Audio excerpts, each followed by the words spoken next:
تو میں نے ایک خاتون کا انٹرویو کیا تھا، انہیں تو ابھی 3 سال ہوئے ہیں۔ اب 3 سال والا بھی اسی مصیبت میں پڑا ہوا ہے، 10 سال والا بھی اسی مصیبت میں پڑا ہوا ہے، 8 سال والا بھی اسی مصیبت میں پڑا ہوا ہے۔ تو یہ دیکھنا چاہیے جو لوگ وہاں پہ ہیں کہ خود آپ ان کے فیصلے اپنے کریں کہ ہمیں یہاں پہ بہتر ہے یا ہمیں کیا کرنا چاہیے۔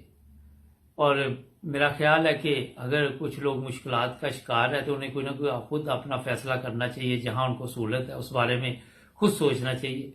دوسروں پہ یہ چیزیں نہیں ڈالنی چاہیے، کیونکہ دوسرے لوگوں کا کوئی کسی نے آپ کو یہ دعوت نہیں دی کہ آپ ملیشیا آ جائیں، آپ سری لنکا آ جائیں۔ آپ مائنڈ نہ کریں میری بات کا، میں اس لیے آپ کو بتا رہا ہوں کہ مجھے ایسے سمجھدار لوگ بھی ملے جنہوں نے یہ کہا جناب ہم اپنی مرضی سے آئے تھے، اب ہم کسی پہ کیوں ڈالیں یہ چیزیں، ہم کون ہوتے ہیں کسی کے اوپر ڈالنے کہ ہم کو کسی نے کہا تھا کہ ہم یہاں آئیں۔ تو جب ہم یہاں پہ آ گئے ہیں تو یہ سب کچھ ہمیں ہی بھگتنا پڑے گا۔ تو یہ جناب میں بڑا اہم مسئلہ ہے یہ والا، کیونکہ ہمارے چینل پہ لوگ کئی ایسے بھی ہیں بیچارے جو کہتے ہیں کہ ہماری ہیلپ کریں۔ ہم کیا ہیلپ کر سکتے ہیں؟ اب زیادہ سے زیادہ آپ کے پروگرام آپ کے ساتھ کر کے تو وہ آگے بھجوا سکتے ہیں کہ آپ جی اتنی دیر سے یو این او کا انتظار کر رہے ہیں تو ویزا نہیں مل رہا۔ باقی کام آپ کو بھی بتایا کہ جہاں جس ملک کے قوانین ہوں گے،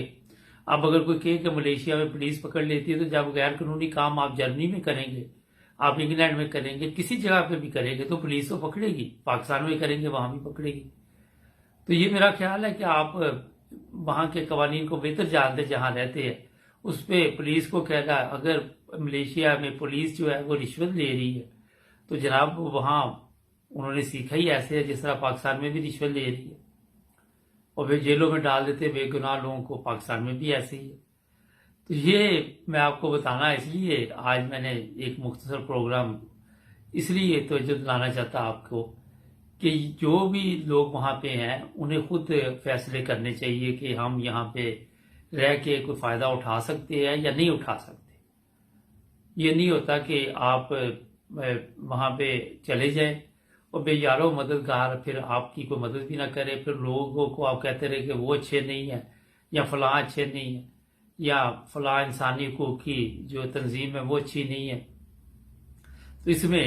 آپ کو پہلے اچھی طرح کہیں پہ بھی سفر کرنا ہے، کسی ملک میں بھی جانا ہے تو وہاں کے حالات کا جائزہ لینا چاہیے، وہاں کا پتہ کرنا چاہیے کہ کیا ہم وہاں پہ سیٹ ہو سکتے ہیں یا نہیں ہو سکتے۔ پھر یہ جو 3 سال والے 2 سال والے ملیشیا لوگ آئے ہیں ان کو پتہ کرنا چاہیے تھا کہ 10 سال سے لوگ یہاں بیٹھے ہوئے ہیں۔ میں نے کچھ پروگرام ایسے بھی کیے، پھر ہمارا چینل بھی نہیں لوگ دیکھتے کہ وہاں پہ لوگوں کو تشدد کا نشانہ پولیس بناتی ہے، عورتوں کو بھی مردوں کو بھی جیلوں میں ڈالا ہوا ہے۔ تو اسی طرح تھائی لینڈ میں بھی اس طرح کے کیس سامنے آئے ہیں۔ تو میرا خیال ہے کہ جو بھی لوگ وہاں پہ ہیں انہیں ابھی بھی سوچ سمجھ کے اس بارے میں کوئی نہ کوئی ایسے قدم اٹھانے چاہیے کہ اگر آپ کو نظر آ رہا کہ آپ یہاں سیٹ نہیں ہو سکتے تو دیر نہیں کرنی چاہیے۔ باقی جس طرح 10,000 پاکستانی اس وقت ملیشیا میں ہے، تھائی لینڈ میں ہے۔ پچھلے دنوں ایک دوست کا تھائی لینڈ سے فون آیا، میرا بچہ 2 بچے جیل میں ہیں، ان کی ضمانت نہیں ہو رہی تو ہمیں کوئی ہیلپ کرے۔ میں نے کہا بھی ہمارے پاس ایسا کوئی طریقہ کار نہیں ہیلپ کا کہ ہم کسی کو پیسے بھجوا سکے، کیونکہ ہم تو ایک چینل یوٹیوب چلا رہے ہیں، اس میں صرف یہ ہے کہ آپ کے ساتھ ہم پروگرام کر سکتے ہیں اور ہم کچھ بھی نہیں کر سکتے۔ تو یہ آپ کو آج پتہ ہے، جو لوگ وہاں ہیں وہ اپنے رشتہ داروں عزیزوں کو بتائیں کہ ملیشیا سری لنکا جہاں جہاں ہے وہاں پہ حالات ٹھیک نہیں ہے، وہاں پہ لوگ مشکلات کا شکار ہیں۔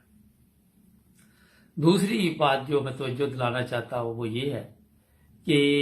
جن لوگوں کے رشتہ دار ملیشیا میں جو لوگ ہیں ان کے رشتہ دار یورپ، امریکہ، کینیڈا میں ہیں تو ان کو کم از کم ان کی تھوڑی بہت ہی مدد کرنی چاہیے، تاکہ اگر ان کا سسٹم چل جاتا ہے تو وہ قرضہ دیتے رہے ان کو، آپ بطور قرض ان سے لکھوا لیں کہ آپ جب سیٹ ہو جائیں گے تو ہمارے پیسے واپس دے دیں گے۔ یہ بھی ایک نیکی ہے میرے خیال میں، قرضے کے طور پہ رقم آپ دے سکتے ہیں، ٹھیک ہے فری میں نہ دیں۔ تو یہ لکھ پڑھ کر کے جو اسلامی تعلیمات ہے جس کے مطابق تو آپ ان کی مدد کریں ہر مہینے، اور جب وہ آگے نکل آئیں گے جن کے کیس منظور ہوئے ہیں تو وہ ظاہر ہے آ کے آپ کے پیسے جو ہے وہ واپس کر دیں گے، جب آپ نے اسلامی طریقے کے ساتھ ایک دوسرے کے ساتھ معاہدے کیے ہوں تو جو لے لوگ ان کو بھی چاہیے کہ وہ پھر جو پیسے ہے جیسے ہی وہ دوسرے ممالک میں چلے جائے تو ان کو واپس دے دے۔ یہ تمام پاکستانی جتنے بھی ہمارے ہیں، میں ان کو یہ اس لیے کہہ رہا کہ جو بندہ آپ کے لیے یہ اتنی قربانی دے گا اس کو بھی یاد رکھے کہ یہ نہیں کہ کل آپ یہاں سے چلے جائیں دوسرے کسی ملک میں تو بعد میں کون تو کون، یہ چیزیں بھی اچھی نہیں ہیں۔ تو یہ مختصر آج میں نے صرف پروگرام اس لیے کیا کہ جو میں کہنا چاہ رہا ہوں آپ سمجھ چکے ہیں، اور جو میں نے نہیں کہا وہ بھی آپ سمجھ گئے ہیں۔ تو ناظرین، آج تبصرے میں یہی اپنے جو Malaysia, Sri Lanka, Thai land وغیرہ میں لوگ رہ رہے ہیں ان کو یہی میسج دوں گا کہ اپنے جو حالات ہیں ان پہ نظر ثانی کریں، ان پہ غور و فکر کریں، اور یہ دیکھیں کہ کیا ہم یہاں پہ آگے ہمیں کچھ نظر آ رہا ہے تو پھر وہاں پہ آپ وائٹا جو ہے وائٹا کے بعد آگے سوچیں، اور سوچنے کے بعد فیصلہ کریں۔ اپنے بچوں کا بھی دیکھیں مستقبل کیا ہے، بچے کس طرح رہ رہے ہیں۔ جن لوگوں کے تو کیس منظور ہو گئے ہوئے ہیں اور جن کو کام کی اجازت ہے ان کو لیے تو میرا حال کوئی اتنا بڑا مسئلہ نہیں ہے، مسئلہ دوسرے لوگوں کے لیے ہے۔ تو ناظرین، کل پھر نئے پروگرام میں ملیں گے۔ ہمارے چینل کو سبسکرائب کریں، جڑے رہیں نائمبرز ٹی وی کے ساتھ۔ اپنا خیال رکھیں۔